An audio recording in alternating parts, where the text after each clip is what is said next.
What's the one thing you never told your ex? 1. I know she faked an emergency phone call and left my apartment in a hurry one night because she had sharded herself. Unbeknownst to her, there was some trace evidence left where she was sitting on the couch. I cleaned the spot, flipped the cushion, and I never let on that I knew what had really happened. 2. The heartfelt letter she wrote to her dying best friend was returned because she put the wrong address.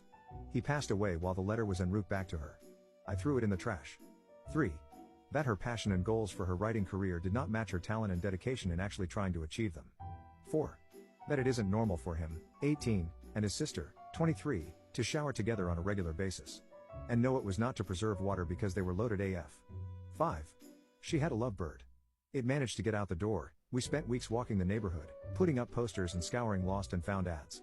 Unfortunately, within a few hours of the first round of lost posters being distributed, I got a call, on her phone, as she was in the shower, from a woman who witnessed poor lovebird being predated by crows. I went out to the store, but actually went to the area where this was observed.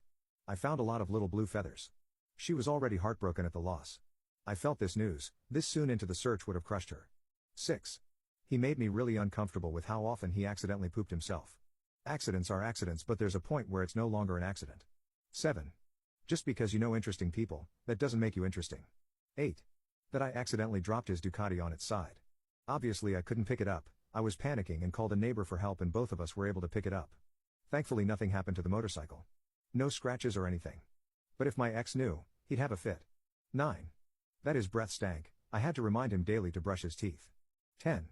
I wish I had told her how messed up her family dynamic was, how oppressed she was from that. I wish I had told her that life was more than academia and titles. And that I could have been more, but I was always going to be an outlier in her family's eyes. 11. I knew he cheated for about 2 weeks prior to the breakup. I kept trying to give him chances to come clean on his own. He never did. 12. That she would make an awful mother and that's why things ended.